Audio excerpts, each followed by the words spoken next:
Panorama group, जो सोचता है वो करता है। हम लोग विशाल प्रसाद जी को बहुत बहुत धन्यवाद, आए साधुवाद।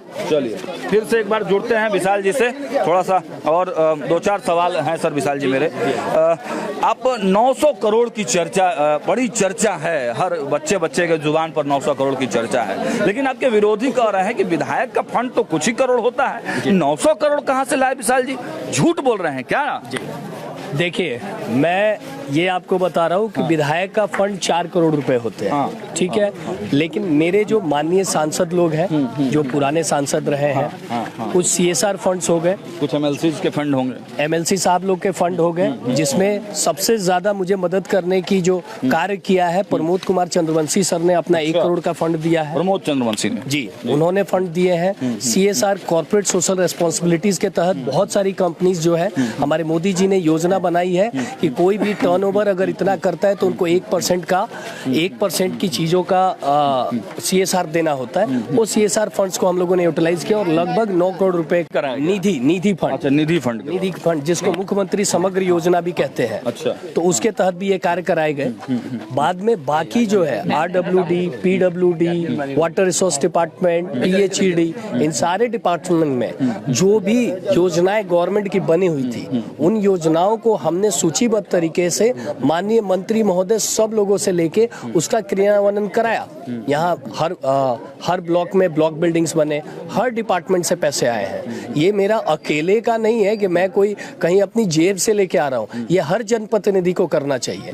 जो सरकार योजनाएं बनाती है वो गरीबों में जो सबसे पीछे हैं उनके बारे में सोचते हुए बनाती है, लेकिन उन योजनाओं को उन तक पहुँचाने का कार्य एक जनप्रतिनिधि का होता है। अगर अच्छे जनप्रतिनिधि मिलेंगे तो मुझे लगता है कि कोई भी ऐसा विधानसभा नहीं है, कोई भी ऐसा गांव नहीं है जहां तक इन सब चीजों को नहीं पहुंचाया जा सकता। आपको लगता है कि तरारी अभी भी बहुत पिछड़ा हुआ है? नीतीश सरकार ने 20 साल राज किया, सुदामा प्रसाद 9 साल यहाँ के विधायक थे, अब तो सांसद बन गए हैं। आप 1 साल से लगातार योजनाएं तो दे रहे हैं, हम गाँव जब जा रहे हैं तो हर गाँव में कुछ न कुछ योजना आपकी दिख रहे हैं, लेकिन पिछड़ा है। आगे का क्या प्लान है आपके पास? देखिए, इसके पिछड़े होने का एक बहुत बड़ा कारण है। ये कारण है कि 2010 से पहले यहाँ पर सहार विधानसभा हुआ करता था, और वो उसमें भी आप देखेंगे कि CPI-ML सहार विधानसभा में बहुत पहले से वो वहाँ यहाँ पे जनप्रतिनिधि देते आ रही थी, और उसके आने के बाद भी हमें मात्र 5 साल पहले मिला था और 1 साल इधर मिला, 6 साल। और अभी तक, आज से 50 साल पहले तक अगर आप जाएंगे तो CPI-ML ही यहाँ पे दूसरे पार्टियों के नाम पर आके चुनाव लड़ती रही है, और उनका मात्र एक माइंडसेट ऐसा है, विकास की राजनीति से वो कोसों दूर है। उनके एजेंडे में कभी विकास होता ही नहीं है। तो आपको पिछड़ापन तो दिखना है ही। अगर पिछड़ापन रहेगा तो उनके वोट बैंक बढ़ेंगे। उनका वो तो कहते हैं कि भूमिहीनों के लिए जमीन की लड़ाई हम कर रहे हैं। हाँ, अच्छा, वो अगर वो लड़ाई कर रहे हैं भूमिहीनों के लिए, तो हमारी सरकार सबको, मैंने खुद 1 साल के अंदर हजारों लोगों को भूमि देने का काम किया। उसके लिए मुझे धरने पर बैठने की तो जरूरत नहीं पड़ी। मैं भी तो एक विधायक ही हूँ, वो भी तो एक विधायक ही थे। तो इसके लिए लड़ने की आवश्यकता कहाँ से आ पड़ी? इसके लिए योजनाओं के बारे में जानना और अपने जनता को जागरूक करने की जरूरत पड़ी। जनता को जागरूक कीजिए, जिनके पास नहीं है वो आवेदन दे, और अधिकारियों से बात कीजिए कि जिनके पास नहीं है, सरकारी जमीनें कहाँ बची हुई हैं, उसमें से निकाल के उनको दिया जा रहा है। हमारी सरकार तो भूमि अधिग्रहण का काम भी कर रही है, सर्वे का काम कर रही है, और सर्वे करके ये निकाल रही है कि वास्तविक जमीनें किसकी कितनी है और कितनी सरकारी जमीनें हैं। वो सरकारी जमीनें जैसी हमें मिलने लगेगा, आने वाले समय में मोबाइल ऐप के माध्यम से हमें पता चल जाएगा कि हमारी कितनी प्राइवेट जमीनें और कितनी सरकारी जमीनें। उन सरकारी जमीनों को हमारी बढ़ती हुई आबादी, हमारे जो गरीब ऐसे लोग हैं जो भूमिहीन हैं, उनको देने का कार्य हम कब से करते आ रहे हैं, लेकिन इसको तरारी में नहीं किया जाता है। इसको देने का तरीका ये होता है कि आप रोड पर बैठ जाइए, झंडा उठा लीजिए, लोगों के साथ हल्ला कीजिए। क्यों? इससे विधायक से सांसद बना जाता है। ठीक है, इससे विधायक से सांसद बना जाता है जी। चलिए, ये प्रोसेस भी आप बता दिए। अच्छा, अब रोड मैप क्या है, आगे क्या करेंगे? तरारी की तमाम जनता भी यहाँ पर है और कैमरे से आपको पूरा बिहार भी देख रहा है, तो बताइए थोड़ा क्या करेंगे तरारी? देखिए, सबसे पहले तो मैं आपको ये बता दूं कि 2010 में जब हमें मौका मिला था, तो 2015 में 2014 में माननीय मुख्यमंत्री की एक योजना स्टार्ट हुई थी कि उस योजना के तहत था हर घर बिजली, हर गांव को बिजली से जोड़ना, हर गांव को सड़क से जोड़ना। और ये कार्य हम लोग 2015 में खत्म कर चुके थे जब योजना 2014 में स्टार्ट हुई थी।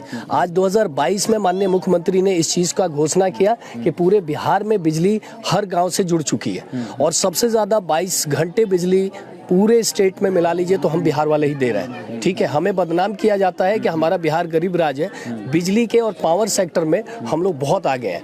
दूसरी चीज है, उस समय के बाद फिर हमें 9 साल का गैप मिल गया, अब ये फिर 9 महीने मिले। 9 महीने में हमने कम से कम रोड को जो हम लोगों ने जोड़ा था गाँव से, उसकी जर्जर हालत हो चुकी थी, उसको हम लोगों ने दुरुस्त कराया। और वो कराने के बाद अब हमारा आगे का टारगेट होगा इंडस्ट्री और स्पोर्ट्स। अच्छा, ये दो चीजें, जैसे इंडस्ट्रियल एरिया के लिए 249 एकड़ भूमि हम लोगों ने चिन्हित कराई है, उसमें इंडस्ट्री आएगी, एक्सप्रेसवे के बगल में वो जमीन है, इस वजह से वो आने वाले इन्वेस्टर्स को अपनी तरफ खींचेगी। हमारी सरकार की योजना है कि 1 रुपए में 10 एकड़ जमीन देंगे।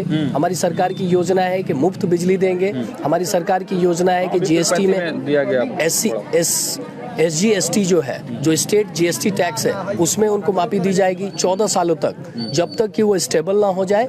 और हमारे युवाओं को, हमारे लोगों को जो बाहर जाके काम कर रहे हैं, उनको अगर वो 100 से ज़्यादा, 1000 से ज़्यादा अगर रोजगार देने का काम करते हैं, we are open to talk on table. आपको और भी क्या चीज़ें चाहिए, हमारी सरकार प्रोवाइड करने के लिए रेडी है।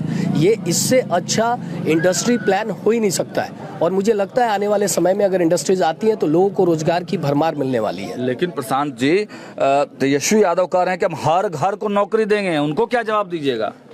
सरकारी नौकरी बोला है शायद उन्होंने। हाँ, सरकारी नौकरी। अच्छा, हमारे माननीय होम मिनिस्टर जो गृह मंत्री हैं, उन्होंने इस चीज के बारे में क्लियरिटी से बताया है।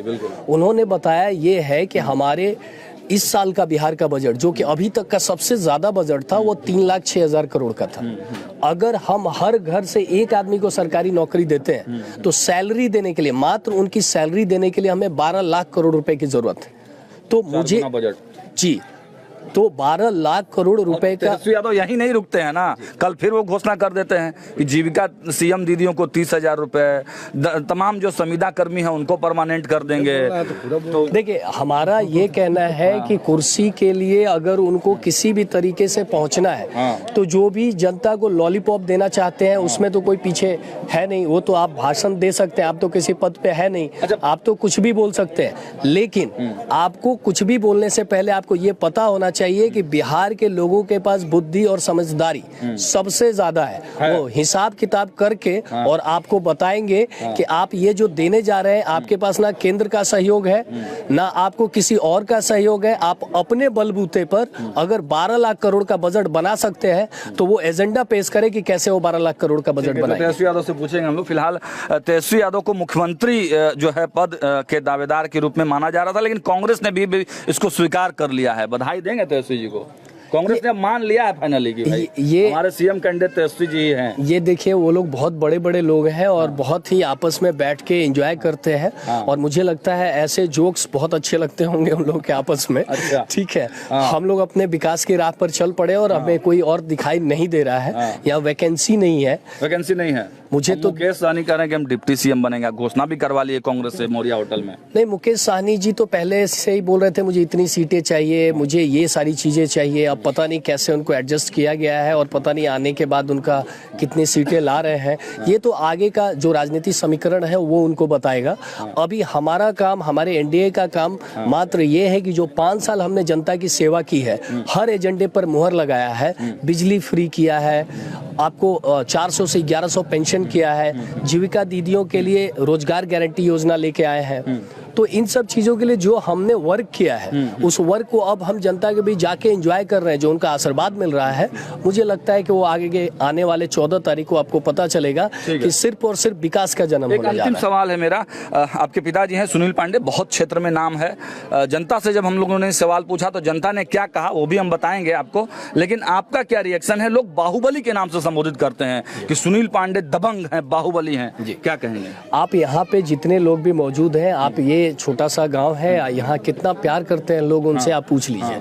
मैं तो फिर से वही बात बता रहा हूँ कि हमारे पिताजी बाहुबली इसलिए कहे जाते हैं क्योंकि आपने बाहुबली मूवी देखा होगा, एक प्रभास कुमार की मूवी थी कि अपने घर द्वार को छोड़ के वो जनता के बीच में जाके रहने लगते हैं और उनके लिए इतना कार्य करते हैं कि जनता उनको अपने दिलों में बसा लेती है। और इसी चीज को देख के जनता का प्यार इतना है उनके लिए कि निर्दलीय बिना किसी दल के नाम पर उन्हें 65,000 वोट से ये लोग देते हैं। वो अगर उनको, मैं बताता हूँ कि शाहाबाद में किसी भी क्षेत्र में आप भेज दीजिए तो लोग उनको इतना प्यार करते हैं, उनकी जो बात करने का तरीका है, उनका जो कार्य करने का तरीका है, सब लोग जानते हैं। हाँ, लेकिन अगर आप बाहुबली कहते हैं तो मैं आपसे ये पूछना चाहूंगा कि किस कोर्ट में उनको सजा दी, किस कोर्ट में उनके ऊपर केसेस चल रहे हैं।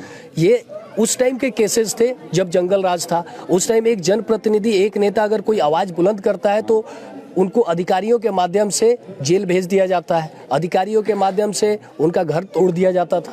ये वो दौर था और उस दौर को जब बाद में हम एक जनप्रतिनिधि बन के पहली बार एनडीए से उनको टिकट मिली थी, तो पहली बार में ही वो जीत गए। जब सामने आए तो लोगों ने, आपके मीडिया ने और मैं क्या कहूँगा कि ऑपोजिशन, विरोधियों ने उनको ये नाम दे दिया।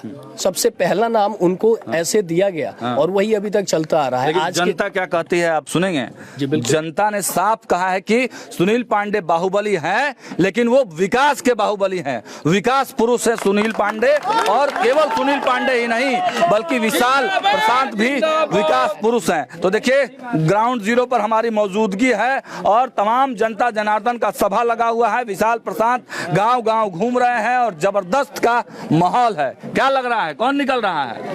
अभी तो लग रहा है विशाल प्रशांत। विशाल प्रशांत है ना? कौन जीत रहा है? विशाल प्रशांत। क्या चाची, के जीतता? विशाल प्रशांत। विशाल प्रशांत। हाँ। के जीतता? विशाल प्रशांत। विशाल जीते हैं। जी जी। तो देखिए, विशाल प्रशांत का भाई पूरा लहर है। अब केवल यही नहीं, क्योंकि यहाँ विशाल है तो यहाँ तो लोग बोलेंगे ही, लेकिन और जगहों पर जब हम लोग गांव गांव घूम रहे हैं तो सब कोई एक सुर से यही रट लगा रहा है, एक ही पुकार जो है चारों तरफ से निकल कर आ रही है कि विशाल प्रशांत ही यहाँ से इस बार विधायक होंगे। फिलहाल इस वीडियो में इतना ही। देखते रहिए न्यूज़ 8। बहुत बहुत धन्यवाद।